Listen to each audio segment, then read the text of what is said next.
Yo, what's up? This is Coach Chef. Welcome to the GWA podcast. Hey, young world, this is Coach Lee. Welcome to the GWA podcast. Hey, this is Coach Wooten. Welcome back to the Golden Wings podcast. On this episode, we are featuring a pre-recorded interview with Coach Brandon Kornblue of the Kornblue Kicking Academy. Make sure to check us out on YouTube, Twitter, and Instagram. We hope you'll enjoy.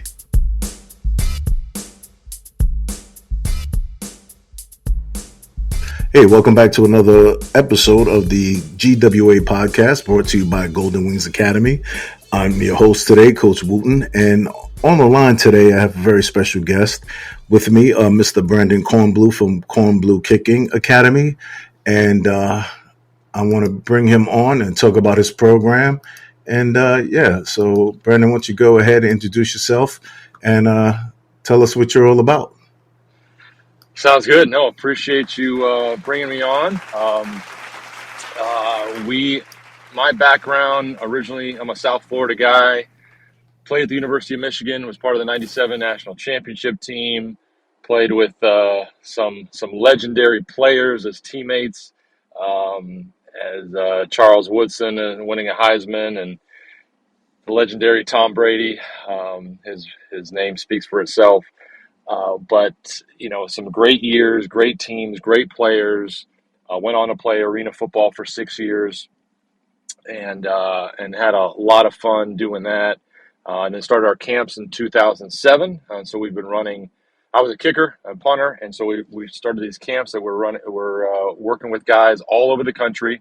We've got about 10 to 15 locations that we visit to run camps or training sessions throughout the year. Year round. And what we do is we help guys with the instructional piece of being a kicker, punter, or long snapper, and development and mentoring, trying to help guys get to another level. We recognize that there are not a lot of kicking coaches, specialist coaches out there, whether it's the high school, college, even the professional level. And then the second part of what we do is the recruiting aspect, helping guys get to the next level with recruiting and connections. We've built our network up since 2007. We have a national ranking that we call the Fab 50. So we rank the top 50 guys, top 50 kickers, punters, and snappers around the country that we've seen at least one time in person. And so we've had a lot of success over the years with guys, at the college level, winning the Lou Groza Award, the Ray Guy Award, and then guys succeeding and doing well in the NFL as well. So it's all levels. We start with guys that are young guys, middle school, even high school guys who are just starting, all the way up to guys who are professionals and looking to get a pair of eyes on them. So a lot of different things that we cover, but all in the specialist realm, and trying to do things with integrity and really spend as much time with stuff off the field and helping guys as we do on the field. Now, you do some work with long snappers too, am I correct? Absolutely. Yes, sir. That's great because, being a coach myself, and you and I both realize how underrated the special teams part of the game is. So who do you find make the best kickers? I know it sounds like a crazy question, but my experience is I have a lot of these guys that come right from the soccer world and think they can go out and kick field goals. So what's to you, what's the makeup that you're looking for in a kicker? It's a good question. I think the thing that I tell kids and parents all the time, there's over 800 colleges out there that play college football. So, from FBS down to, NAIA and JUCO, there's over 800 schools. So that means that there are opportunities out there for guys. And so the things that I look for the most is the desire, the work ethic. If a kid wants to do it, whatever it is. And so fill in the blank, whether it's being an artist, a musician, a kicker, a punter, a long snapper, whatever that is. I feel that every one of these guys, that's if they start off in high school, even if they start as a junior or senior, later in the process, there's still opportunities out there that they can play at the next level if they work hard enough, if they have the work ethic, the drive, the discipline to stay committed to it and work hard. And then the second piece is getting the right instruction and tools on what to do. Now, it's not something where you have to be coached every day or every week, but if you get the right training and the right tools to work on, guys can do it. And so we've seen that over and over again. Now, taking in that question to another level of what makes guys successful at the NFL level or the college level, at the higher levels, there are certain things, characteristics of the mental, the internal piece that are make guys different than others. Where if they're able to just kind of focus and tune out distractions, similar to what would make a good golfer or a good pitcher in baseball, something to that aspect. Sometimes good quarterbacks, there's certain attributes that are important for that. But yeah, having the soccer background is the most common background for a football kicker, just because you're used to kicking a ball around and have that kind of dexterity. But there are guys who haven't played soccer that end up as good kickers as well. But I think the biggest piece is that you're willing to work, and you really enjoy the position and the process of getting better and practicing with it, because it's a lonely position. You don't have a lot of other guys usually out there with you on the field practicing on a regular basis. So if you're driven to do it, if you want to do it, you got to be driven to do it. So those are some of the things that I've seen that are critical. One of the things I always think about when I see this guy out there trying to kick an extra point, or even a winning field goal, they are the most mentally strong athletes on the team.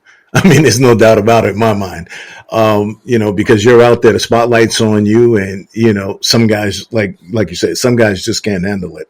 Besides the fundamentals, what are the different mechanics that you work on for a place kicker and for a punter? Well, it's there are so many different pieces, like you just mentioned, the mental side of things. um, you know the the physical is important, just like it is for every position, in any sport or skill. But the mental piece is something that a lot of guys are born with, that and have that kind of ability to just hone in, focus, and just eliminate the distractions. When you get into a game situation, you've got 11 guys running at you. You've got the noise of the stands and cheerleaders and all sorts of things that can distract you. You've got the snap and the hold that have to be there, and so you've got to focus no matter what else is happening. You've got to lock in and make that kick, or that punt if you're a punter. As a long snapper, the same kind of thing. You've got to be able to, um, eliminate every piece of the pressure of the situation. And perform every time. Long snappers, a lot of times, they're not. They have the least amount of recognition, I would say, of any position on the field in football, And they and usually they're have the only longer known. careers, right? They do if they, yeah, but they're only known if they're unknown.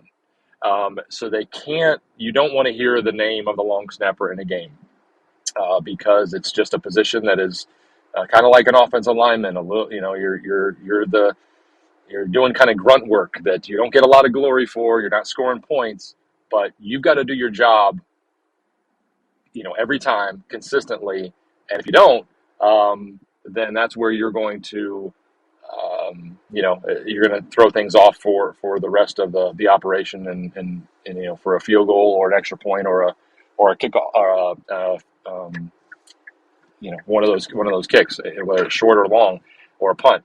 And so if you've got those kind of attributes where the anxiety and the pressure of the moments don't get to you, then that's where those guys succeed at another level.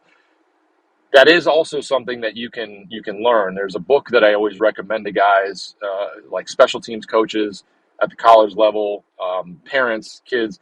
It's called "Golf Is Not a Game of Perfect" by Bob Rotella, and I talk about it all the time because it's a skill that you can improve on, the mental side of the game is something that I started really paying more attention to in college as one of my teammates gave that book to me, and then and once I read it, it helped me tremendously. I spent a little time with a sports psychologist at Michigan that was really helpful, and there's some of those things are pieces that get ignored when I ask get in front of a group of 30, 40 high school guys, and I ask them how many of you guys have spent any time on the mental side of what you do.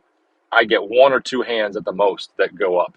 It's just a piece of the regimen that gets ignored, and it's a very critical component. So it's something that, like I said, certain guys have it better than others, but it's definitely something you can work on. Just like you practice the physical pieces, you can practice the mental side of training as well. Let me ask you, what does a day at the Kornblue kicking camp look like? Are your camps one day? Are they over a weekend? Describe what someone would expect when they attend one of your camps. Yeah, so we have, I would say, three different strands of ways that we have camps. Most of the camps are 1 day camps, 1 day kind of offerings and trainings. So we have training sessions that we do, locally in Southwest Florida, in Bonita Springs, that are, it's like a 2 hour group training session where it's really focused on the instruction, the development side of things, and we'll talk about the different components of the physical, some of the mental things, how to set up a ball. Everybody at different levels have different things that they need to work on, and so it's trying to customize that and trying to help each guy in those settings to get better. We do private training as well, and there's other locations that we have these around the country as well, other locations. Then you have the camps, which are 1 day camp that is which we call our Fab 50 camps, where it's kind of a combination of instruction. In Orlando in September, we had one in Michigan last week. We'll have one in Ohio in 2 weeks.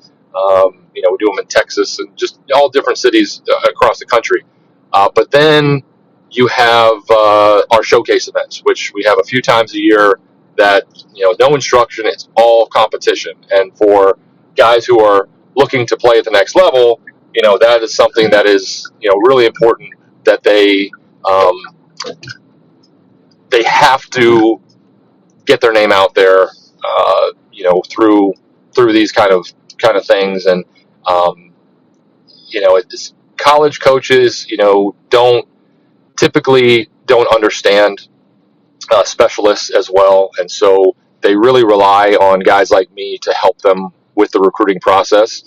And it's every once in a while a guy can just do it on his own and make it without any help, but it's really rare, and you really limit your options. And so it's really what we do year round, is just trying to connect with college coaches, for everything from going to the National Coaches Convention in January to in the summer going to and helping out with the college camps from time to time, and then just texting, emailing, calling just throughout the year. Back and forth. When they need help, they're calling me. If I have a guy that's interested in that school, I'm calling them. But you know how it works. College coaches, just coaches in general, move around quite a bit. So it's a network that you have to build over time. But we've been doing it so long that we've got national recognition and the relationships just in trust. I'm not going to send a guy to a school and recommend him unless I feel like he's a good fit for that program and for that level. So who've tried to build that credibility and that network over the years. And like I said, it's had a lot of success with guys who, when they put in the work and show what they can do, then there's a lot of things that can happen. And with specialists, it's a whole different um, recruiting process than it is for other positions. It's a lot later for a lot of guys than other positions. We just had one of our guys just get a full ride scholarship offer just a few weeks ago from USF. And he's there, now here in camp, and it's other positions typically don't have those kind of scholarship offers that late in the process. So it's that's the importance of trying to get out there to these kind of events to show what you can do if it's something that you're interested in doing at the next level. But it's all these different options depending on where you are and what you're looking for. And we try to you know help guys navigate that process. So if you're new and hearing this podcast and interested, you give me I'm pretty easy to get a hold of. And I can kind of walk you through what I recommend to start. That's awesome. That was actually going to be my next question to you, Coach. What should someone do what advice would you give a high school coach who's just really concentrating on specialists and who's just getting started in this field? What would be your best advice to them? What rule of thumb should they follow first? When I talk to, whether it's the AFCA convention or different clinics that I've spoken to before with special teams coordinators or coaches, I always try to help them understand you're not going to become necessarily a kicking coach overnight and understand all the intricacies that you need to know about the position, in a short amount of time. But what you can do as a coach is understand how to manage these guys well, and there's a lot of things that can help your specialist, your kicker, punter, long snapper do well and be successful. And there's also some things that you can do to really hurt his progress and development. So it's important that you think about a kicker more like the golf analogy is the closest analogy to any anything that I'm aware of. And so if you're a golfer, you come off the course and you miss a shot, you wouldn't bring them to the side and just start ripping into them the way you would a lineman or a linebacker, right? It's you gotta understand that the mental side of a kicker or a specialist is different than the other position players on the field when it comes to those kind of things and the performance. And so if you can understand that, the more you can understand that, the better you're going to help these guys succeed.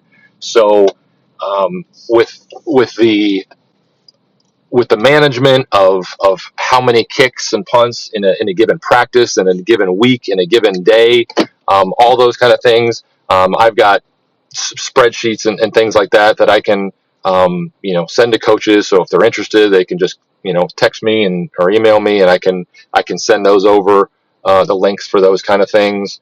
But that book, Golf is Not a Game of Perfect, would be something that I would recommend any coach, specialist coach, special teams coach read, just because it helps you understand. One, it'll help if they're a golfer, it'll help their golf game. But two, it'll help them to understand the mental side of a specialist. So, Coach, why don't you tell us how we can reach you? And give us your socials and everything else. And hopefully some kids and coaches out there are listening to this, and they'll come to you and, support you. Not only that, but to really learn about kicking. Yeah, I mean, that's the thing is I want to be a resource for whether it's athletes, the parents, coaches out there. because I know when I was from the time I've wanted to be a kicker since the time I was a little kid. I had the dream of playing at the University of Michigan, being from South Florida. My dad went to school there, and navigated that whole process, and made it, and had so many incredible experiences, and then from there have had so many great opportunities because of that experience there at Michigan. But I also know that finding help for a specialist is challenging sometimes. So that's kind of where I found a need to do this, and I've just loved being able to help guys over the years. But you can find me. Our website is kornbluekicking.com, Kornblue, and we're on Twitter, we're on Instagram, very active on both those platforms, both just Kornblue Kicking, at Kornblue Kicking for both of those. And I'm easy to reach through DMs. If for some reason you send me a message and I don't respond, just follow up again. It's busy. I've got 3 boys of my own, and life is crazy. But like I said, I wanna help anybody out there that's looking for it. And we've got a lot of different ways to do that through camps and trainings, and I've got other coaches that I work with throughout the country as well. So it's a need. Love to help anybody that's looking for it. Coach, I appreciate that. And in full disclosure to our listeners, one of the only reasons why you're on there is because we're, go blue. So let's get that out there first and foremost. Hey, Coach, man, I really, really appreciate you taking time out of your busy schedule. As our listeners can tell, you're, between stops right now in your car. And I know the season starts this week for you and for your boys. So best of luck on that. You guys stay healthy. And we would love to have you back on the Golden Wings podcast at some point. And yeah, man, all the best to you. And I really appreciate you taking time out to do this. Yeah, apologize again for the technical difficulties, but appreciate it. Keep up the great work. Always love talking to you, and we'll be following. All right, Coach. God bless, man. Take care. Thank you so much. All right. Appreciate it. You too. Thanks for listening to today's episode. Make sure you head on over to our YouTube channel, the Golden Wings Academy Podcast. Leave a comment, hit the like button, and subscribe. You can also follow us on Twitter and Instagram, the Golden Wings Academy Podcast.